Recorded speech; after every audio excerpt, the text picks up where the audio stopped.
Hello students, today we will see the basic proportionality theorem, which is very important theorem. Now let's see the statement of that theorem.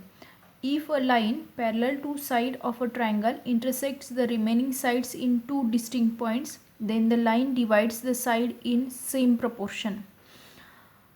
Here one triangle is given, triangle ABC, and line L, which is parallel to the one side of that triangle ABC, and this side is side BC, means line L is parallel to side BC.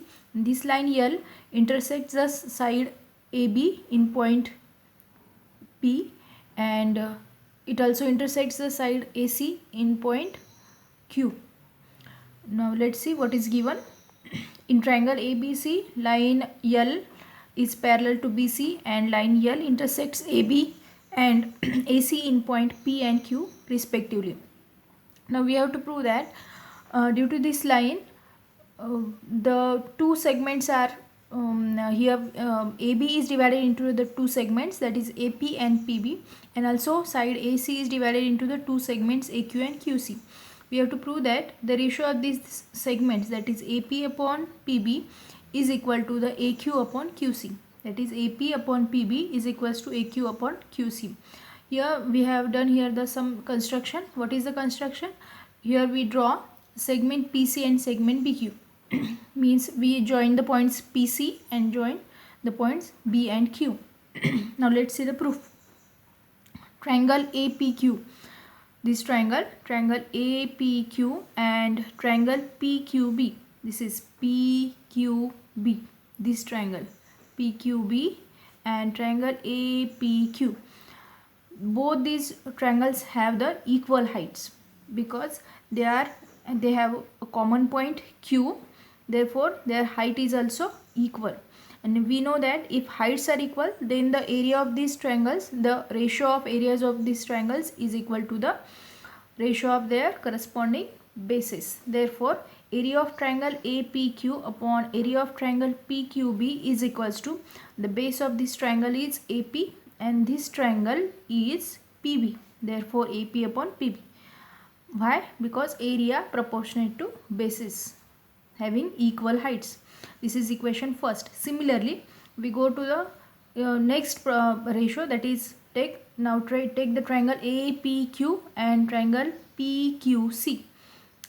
Again, the point P is common, therefore they have equal heights. Again, they have equal heights, therefore their area proportionate to bases. Therefore, area of APQ upon area of triangle PQC is equals to, now the base of APQ, here we have to take the base as AQ, and for triangle PQC the base is QC. Therefore, AQ upon QC. Denote it as equation second. Now the segment PQ is common base of triangle PQB and PQC. Now next triangles are PQB, that is PQB and PQC. For these triangles PQB and PQC, we have the common base, that is PQ. PQ is common base, and segment PQ is parallel to segment BC, that is segment PQ is parallel to segment BC. This line is parallel to BC, therefore segment PQ is also parallel to BC. Hence, these two triangles are between the two parallel lines, therefore they have equal heights also. Base PQ is equal and height is also equal, therefore their areas are also equal. Therefore, area of triangle PQB is equals to area of triangle PQC. This is equation third. Now from equation first, second and third, we know that area of triangle PQB and PQC are equal. This is PQB and PQC area is equal.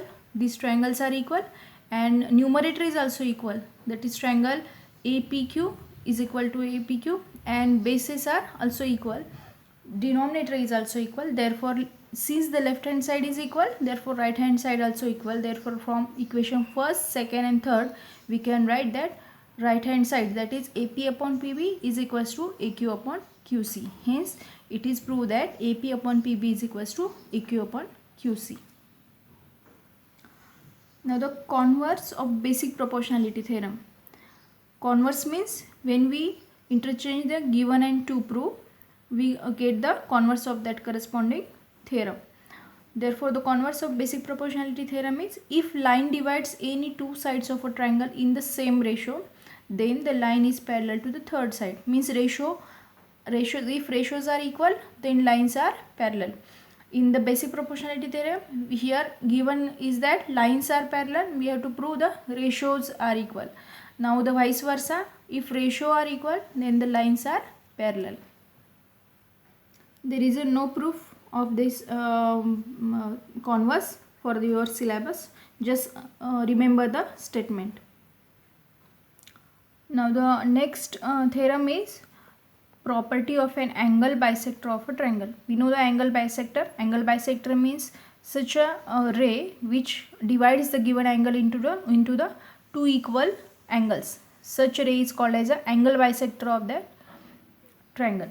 Now let's see the statement of this theorem. The bisector of an angle of a triangle divides the side opposite to the angle in the ratio of the remaining sides.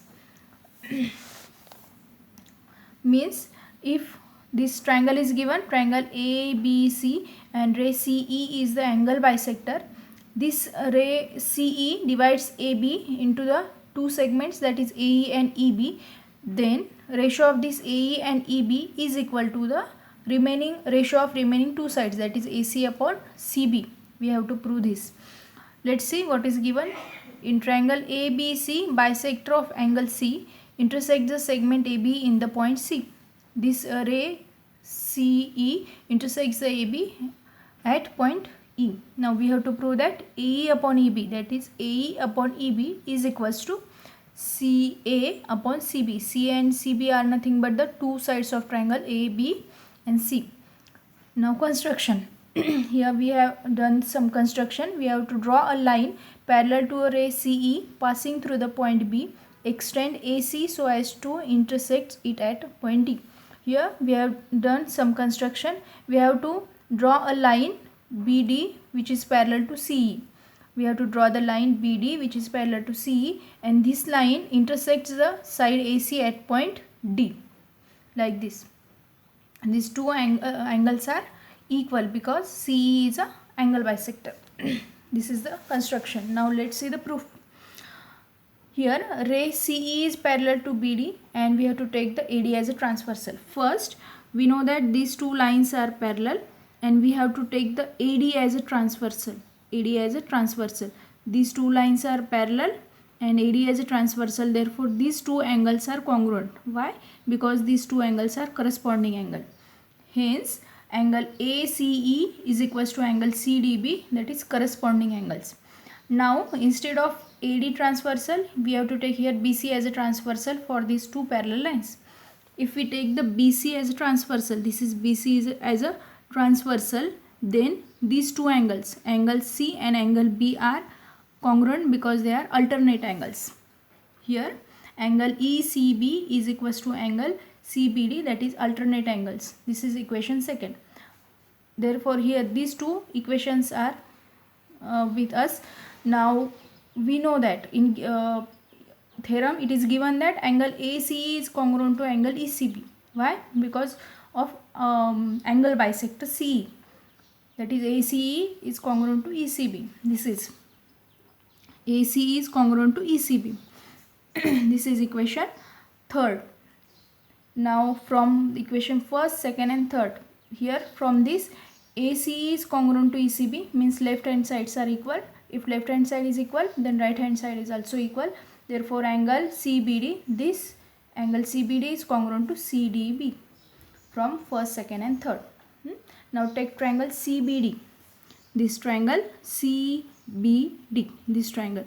In this triangle, this we just prove that angle B is congruent to angle D. Therefore this is a isosceles triangle. An isosceles triangle, if two angles are congruent, then sides opposite to that angle sides are also congruent. Therefore CB is also congruent to CD. Therefore in triangle CBD, CB is congruent to CD, that is side opposite to congruent angles. CB is equals to CD. Now take triangle ABD. this triangle, triangle ABD. In triangle ABD, this big triangle, CE is parallel to DB. CE is parallel to DB. Therefore, by basic proportionality theorem, we can write AE upon EB is equals to AC upon CD. Now, in triangle ABD, since C is parallel to BD, we can write AE upon EB is equals to AC upon CD by basic proportionality theorem. But CB is equals to CD. Therefore, instead of CD, here we write CB. Instead of CD, here we write CB. And remaining things are as it is. That is AE upon EB is equals to AC upon CB. Instead of CD, here we write CB from equation 4. And this is we have to prove. Hence, the theorem is proved.